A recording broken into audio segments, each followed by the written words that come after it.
Assalamualaikum warahmatullahi wabarakatuh. Pada pertemuan kali ini kita akan membahas materi yang baru tapi masih membahas tentang listrik. Kalau kemarin kita membahas tentang listrik dinamis atau dalam hal ini listrik arus searah, maka kali ini kita akan membahas tentang listrik arus bolak-balik atau disebut dengan arus AC, alternating current. Kalau DC itu adalah arus searah. Nah, langsung saja untuk listrik arus bolak-balik atau AC ini kita akan membahas yang pertama adalah tentang arus listrik AC itu sendiri. Jadi seperti yang sudah kita singgung bahwa ada arus, ada tegangan pada materi listrik ini. Jadi arus dan tegangan listrik bolak-balik atau alternating current yaitu arus dan tegangan listrik yang arahnya selalu berubah-ubah secara kontinu atau periodik terhadap waktu dan dapat mengalir dalam dua arah. Jadi bedanya, kalau yang searah kemarin dia hanya bisa mengalir pada satu arah saja. Kalau arus listrik bolak-balik, maka di sini dia bisa mengalir pada dua arah atau bolak-balik seperti itu. Nah, dalam kehidupan sehari-hari kita jumpai alat-alat seperti dinamo sepeda dan juga generator. Kedua alat tersebut merupakan sumber arus listrik dan juga tegangan listrik bolak-balik. Kalau misalkan sumber listrik arus searah itu contohnya misalkan baterai, kemudian aki, itu adalah sumber listrik arus searah. Sedangkan sumber listrik arus bolak-balik itu contohnya dinamo, ada generator. Kemudian juga di rumah-rumah yang bersumber dari PLN itu juga merupakan arus listrik bolak-balik. Kemudian selanjutnya di sini kita akan mengenal alat yang disebut dengan osiloskop. Ini gambar alat yang disebut dengan osiloskop, ada layarnya di sini. Jadi nanti di layar ini itu akan memperlihatkan bentuk gelombang seperti itu. Kemudian di sebelah sini itu ada tombol-tombol yang digunakan untuk mengatur tampilan dari gelombang itu. Jadi fungsi osiloskop itu adalah memproyeksikan sinyal dalam bentuk gelombang. Jadi di sini nanti bisa dalam bentuk banyak macamnya gelombang itu. Ada gelombang sinusoidal, gelombang kotak, gelombang lengkung, garis dan sebagainya. Jadi di sini itu nanti kalian bisa mengatur bentuk gelombang itu. Kemudian ada juga membedakan arus AC dan DC. Jadi kalau misalkan arus AC itu nanti di gelombang itu dia akan membentuk bukit dan lembah gelombang. Jadi dia di atas garis lurus itu ada dan juga di bawah garis lurus itu juga ada. Sedangkan DC atau arus listrik searah dia sudah disearahkan atau dia searah. Kemudian di sini bentuk gelombangnya itu hanya di atas garis lurus saja. Atau kalau misalkan listrik AC kemudian mau disearahkan itu bisa, yaitu menggunakan alat, misalkan ada alat-alat tertentu, komponen-komponen elektronika tertentu. Jadi di sini itu nanti yang awalnya gelombang itu ada bukit gelombang dan lembah gelombang, maka nanti kalau dia sudah disearahkan dia hanya di atas di atas garis saja. Seperti itu. Kemudian digunakan bisa untuk menentukan nilai frekuensi dan juga mengukur tegangan. Nah, contoh gambarnya seperti ini. Mungkin ada spek yang lain atau model yang lain dari osiloskop, tetapi pada prinsipnya itu sama. Ada osiloskop analog, ada osiloskop digital. Nah, kalau yang ini itu adalah osiloskop digital. Pada layar osiloskop dapat terlihat bentuk grafik dari arus atau tegangan bolak-balik terhadap waktu. Pada osiloskop terdapat tombol pengatur vertikal. Jadi nanti kalau misalkan kita atur itu yang bergerak atau berubah itu pada arah vertikal saja. Ini nanti berpengaruh pada tegangannya yang sering disebut volt per dive. Dan tombol pengatur pada arah horizontal, jadi yang mendatar itu juga ada tombol yang digunakan untuk mengatur. Nah, ini disebut dengan sweep time yang menyatakan lamanya waktu sapuan. Jadi nanti kalau misalkan yang arah horizontal itu akan berpengaruh pada periodenya dan juga nanti arahnya ke frekuensi seperti itu. Nah, kemudian contoh tampilan dari layar osiloskop itu nanti akan berbentuk gelombang seperti ini. Ini contohnya. Nah, kalau kalian lihat, misalkan di situ gelombang itu akan membentuk dari puncak gelombang atas ke puncak gelombang bawah itu ada 6 kotak. Terus kemudian pada arah horizontal satu gelombang itu kan mulai dari sini sampai sini saja. Maka di sini ada 4 kotak horizontal. Itu contohnya. Berarti kalau misalkan ini gambar ini itu ada 2 gelombang. Kemudian dari sini, misalkan tombol volt per div menunjukkan angka 1 volt yang artinya tinggi satu kotak dalam arah vertikal. Dalam layar osiloskop tersebut menyatakan besarnya tegangan 1 volt. Sedangkan jika tombol sweep time menunjukkan angka 20 milisekon yang berarti untuk menempuh satu kotak horizontal pada layar osiloskop membutuhkan waktu 20 milisekon.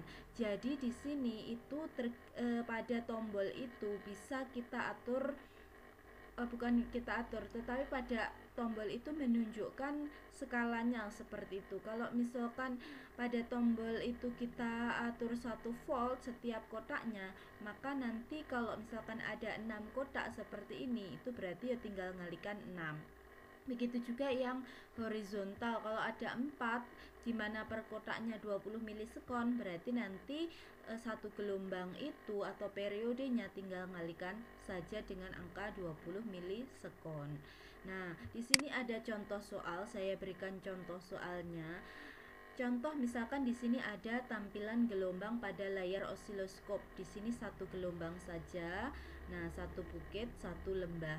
Jika sumbu vertikal diatur pada tegangan 2 volt per cm, waktu dalam arah horizontal menunjukkan 10 milisekon per cm dan tiap kotak memiliki ukuran 1 kali 1 cm. Tentukanlah A tegangan maksimum sumber AC dan B frekuensi sumber. Nah, di sini kita kuncinya yang pertama harus bisa menganalisis gambar, membaca gambar ini. Jadi di sini kalau pada arah vertikal itu nanti kita akan menentukan besar tegangan. Jadi kalau misalkan dari puncak atas sampai puncak bawah itu ini.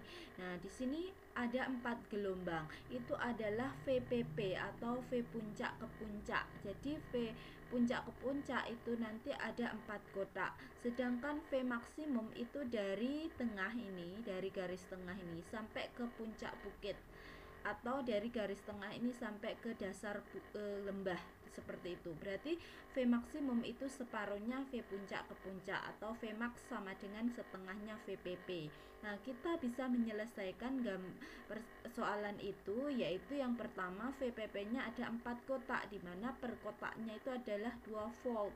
Berarti tinggal ngalikan saja, yaitu 4 kali 2 yaitu 8 volt.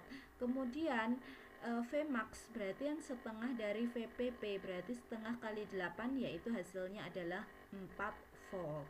Nah, kemudian tegangan maksimum itu ketemu 4 volt. Selanjutnya untuk frekuensi itu kita cari dulu periode, karena di sini periode atau waktu yang ditempuh satu gelombang ini itu pada arah horizontal. Jadi kita hitung berapa kotak satu gelombang ini. Mulai dari ujung sini sampai ujung sini satu gelombang saja itu ada 4 kotak. Berarti per kotaknya ada 10 milisekon. Berarti di sini tinggal ngalikan 4 kali 10 berarti 40 milisekon. Kalau kita jadikan ke dalam sekon maka dibagi 1000, berarti bisa dituliskan 40 kali 10 pangkat min 3 sekon, itu baru periode. Sedangkan yang ditanyakan itu adalah frekuensi. Maka di sini frekuensi itu bisa kita cari, yaitu F sama dengan seperti, atau frekuensi sama dengan seperperiode. Tadi periodenya 40 kali 10 pangkat min 3, maka di sini 10 pangkat min 3-nya kita naikkan menjadi pangkatnya plus. Berarti 10 pangkat 3 per 40 atau 1000 per 40. Berarti hasilnya sama dengan 25 Hz. Jadi satuan dari frekuensi itu adalah Hz. Maka di sini ketemu nilai frekuensinya itu adalah 25 Hz. Mudah kan? Jadi saya yakin ini kalian bisa.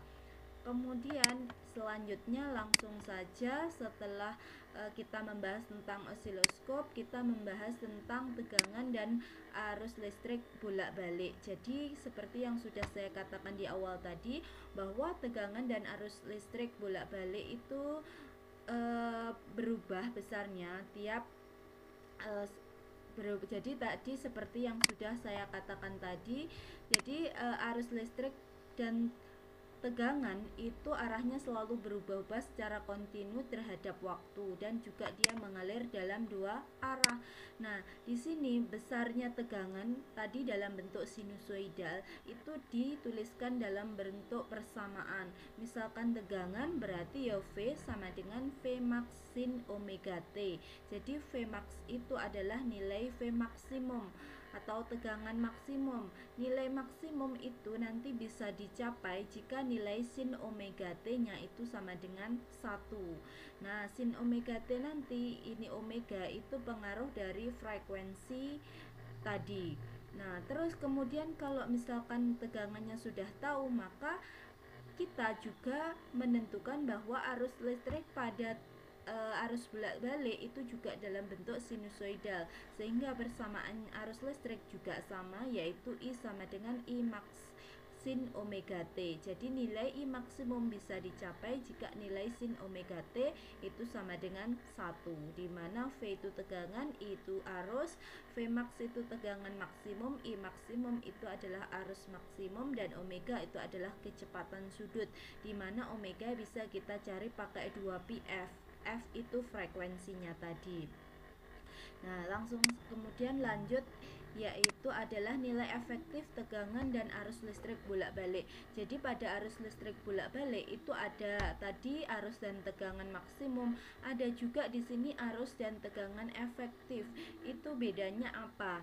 Jadi di sini nilai tegangan dan arus listrik bolak-balik selalu berubah secara periodik, sehingga menyebabkan kesulitan dalam mengadakan pengukurannya secara langsung. Jadi kalau misalkan arus listrik searah itu kan tetap setiap waktunya terhadap waktu, tapi kalau misalkan bolak-balik itu berubah, sehingga di sini bisa mengalami kesulitan. Oleh karena itu, untuk mengukur besarnya tegangan dan kuat arus listrik bolak-balik itu digunakan nilai efektifnya saja.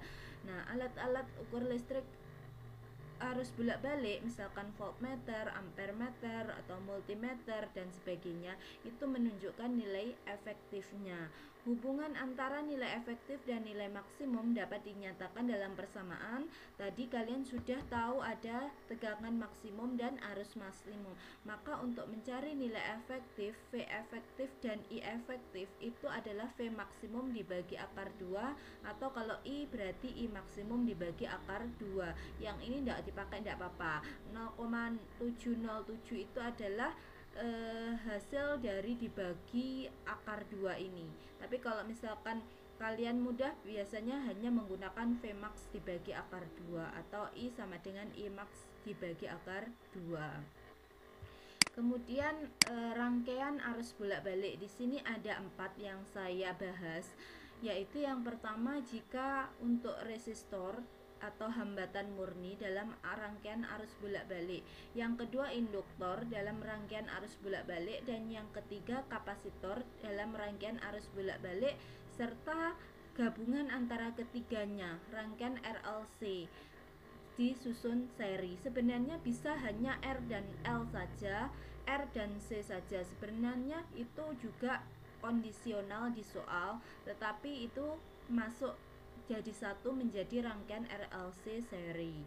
Nah, untuk yang pertama adalah resistor dalam rangkaian arus bolak-balik. Jadi di sini sumber arus listrik bolak-balik itu hanya dihubungkan dengan resistor saja.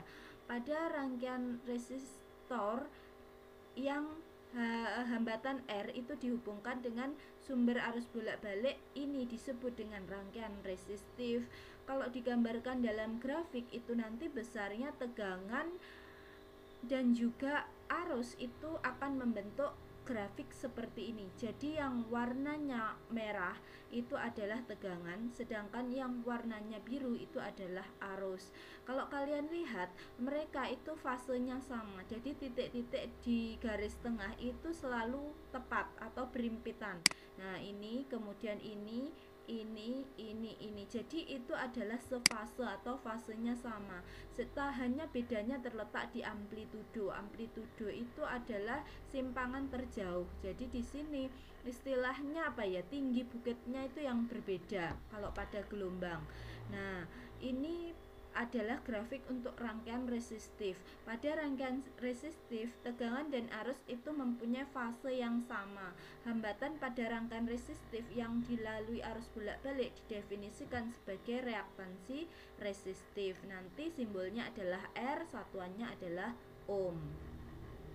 Kemudian yang selanjutnya ada induktor dalam rangkaian arus bolak-balik. Jadi ini nanti itu ada alat yang atau komponen elektronika yang disebut dengan induktor.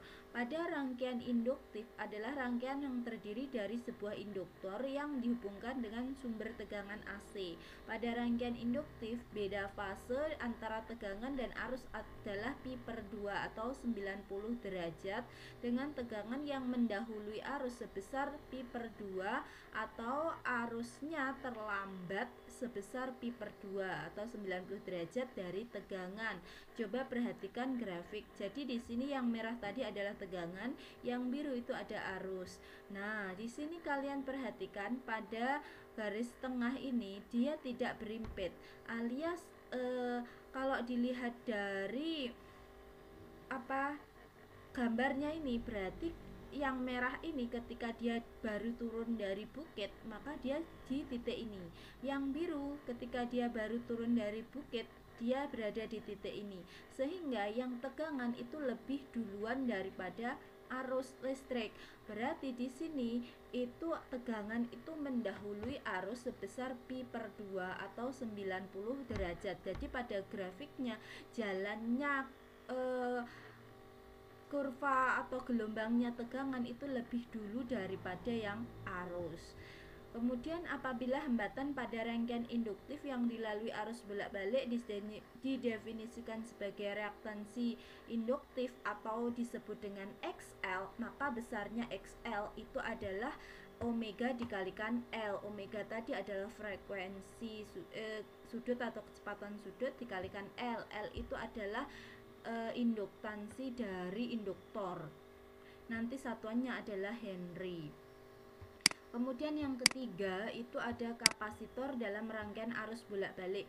Jadi di sini itu disebut dengan rangkaian kapasitif, itu terdiri dari kapasitor yang dihubungkan dengan sumber tegangan AC. Nah, pada rangkaian kapasitif beda fase antara tegangan dan arus itu adalah sebesar pi/2 atau 90 derajat dengan arus yang mendahului tegangan sebesar pi/2. Jadi di sini itu arus yang lebih dulu daripada tegangan. Kalau yang tadi induktor itu tegangan berjalan lebih dulu daripada arus, tetapi kalau di kapasitor rangkaian kapasitif itu arusnya yang lebih dulu daripada tegangan. Kita lihat di grafik ini. Kalau misalkan tadi itu ketika dia baru turun dari bukit ini, nah induktornya atau arusnya kan di sini, sedangkan yang tegangan itu masih sampai di sini. Jadi dia lebih dulu yang arus. Jadi arus itu lebih dulu daripada tegangan dengan beda fase sebesar pi/2 atau 90 derajat. Apabila hambatan pada rangkaian kapasitif yang dilalui arus bolak-balik diartikan sebagai reaktansi kapasitif atau disimbolkan dengan Xc, maka besarnya Xc itu adalah 1/omega C. Omega tadi adalah kecepatan sudut atau frekuensi sudut, dan C itu adalah kapasitas kapasitor. Satuannya itu adalah farad. Nah, omega tadi itu diuraikan dengan 2πf, maka Xc itu bisa kita hitung menggunakan 1/2πf seperti itu. Kemudian yang selanjutnya apabila ketiga komponen itu dirangkai secara seri. Apabila hambatan induktor, hambatan ini resistor ya, induktor dan kapasitor dirangkai seri lalu dihubungkan dengan sumber tegangan bolak-balik, maka besar impedansi. Jadi impedansi itu hambatan pengganti. Kalau misalkan di rangkaian resistor itu kan hambatan penggantinya kan R total seperti itu. Kalau di sini itu hambatan penggantinya disebut dengan impedansi, yaitu disimbolkan dengan Z, di mana besarnya Z itu adalah akar R kuadrat ditambah XL kuadrat min XC kuadrat.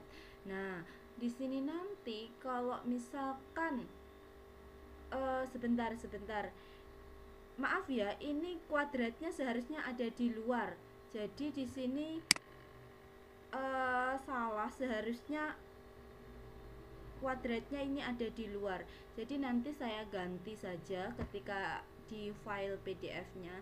Jadi seharusnya XL-nya itu kuadratnya ada di luar. Jadi akar R kuadrat ditambah XL min XC kemudian dikurung kuadrat. Nanti kalau misalkan dia hanya XL atau kapasitornya tidak ada, maka ya cukup akar R kuadrat ditambah XL kuadrat. Kalau misalkan di sini induktornya tidak ada, berarti ya cukup XC kuadrat atau akar R kuadrat ditambah XC kuadrat. Dengan Z itu satuannya adalah ohm. Kemudian kalau misalkan disuruh mencari tegangan, ya sama dengan hukum ohm itu, V kan sama dengan I kali R. Maka karena R nya itu adalah impedansi, berarti diganti Z saja langsung. Kemudian selanjutnya contoh soal misalkan. Jadi kalau misalkan ada soal rangkaian seri antara R, kemudian R ini simbolnya resistor, kemudian L, jadi ini adalah induktor, kemudian C ini kapasitor. Jadi beda ya. Kalau misalkan R itu seperti gini, seperti sandi rumput itu kalau di pramuka. Kemudian kalau misalkan kayak kumparan itu adalah induktor, dan kalau misalkan dua garis lurus yang panjangnya sama seperti ini itu adalah kapasitor. Nah, diketahui R-nya 30 ohm, L-nya 0,6 Henry dan C itu adalah 500 mikrofarad. Kemudian sumber tegangan AC ini simbolnya yaitu V sama dengan 300 sin 100T. Di sini soalnya sebuah rangkaian seri RLC dengan R30 ohm, L 0,6 Henry dan C sama dengan 500 mikrofarad dihubungkan dengan sumber tegangan bolak-balik yang memiliki tegangan V sama dengan 300 sin 100T volt. Tentukan impedansi rangkaian. Nah, di sini diketahui dulu apa? Yaitu R 30 ohm, L 0,6 Henry, C 500 mikrofarad harus kita jadikan dulu ke farad. Yaitu mikro itu kan dikalikan 10 pangkat min 6. Sehingga kalau kita tulis menjadi 5 kali 10 pangkat min 4 farad. Kemudian tegangannya itu adalah 300 sin 100 volt, 100T volt. Yang ditanyakan itu adalah Z.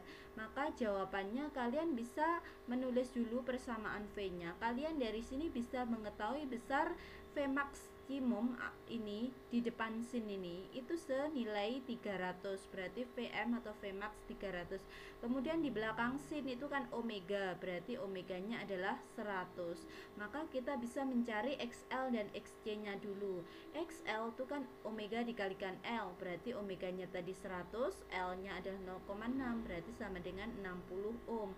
Sedangkan XC itu adalah seper omega C, berarti seper 100 kali 5 kali 10 pangkat min 4, berarti seper 5 kali 10 pangkat min 2 sama dengan 10 pangkat 2 per 5 atau 100 per 5, maka nanti hasilnya 20. Sehingga impedansinya itu Z sama dengan akar R kuadrat ditambah XL min XC kuadrat ya, ini kurang angka kuadrat.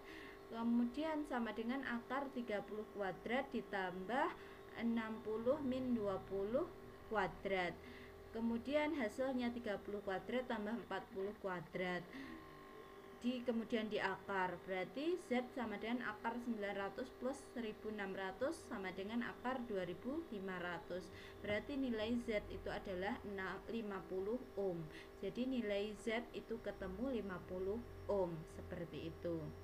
Kalau misalkan nanti itu diminta mencari I maksimum, maka ya tinggal bagi saja I maksimum sama dengan V maksimum dibagi Z, seperti itu. Kemudian yang terakhir itu adalah resonansi rangkaian seri RLC. Jadi pada keadaan resonansi ini terjadi ketika XL besarnya itu sama dengan XC atau besarnya Z itu sama dengan R. Keadaan ini dapat terjadi pada frekuensi tertentu. Nah, frekuensi tertentu itu berapa? Yaitu di sini bisa kita cari menggunakan persamaan F sama dengan 1/2pi dikalikan akar 1/LC. L tadi itu adalah induktansi induktor, satuannya adalah Henry, dan C itu adalah kapasitansi kapasitor, satuannya adalah farad. Nah, mungkin itu untuk materi listrik arus bolak-balik. Di sini kalian untuk memahami lebih lanjut bisa membaca dari sumber-sumber yang lain dan juga mengerjakan contoh-contoh soal yang ada di sumber tersebut. Jadi kalian bisa berusaha sendiri. Kalau misalkan nanti kalian mengalami kesulitan, itu bisa ditanyakan ke saya dimanapun, misalkan ketemu di sekolah boleh, atau mungkin lewat japri juga boleh. Jadi di sini itu untuk materi arus bolak-balik itu yang penting kalian bisa konsepnya seperti itu. Nanti kalau misalkan kalian sudah paham, kalian bisa mengerjakan soal-soal yang ada.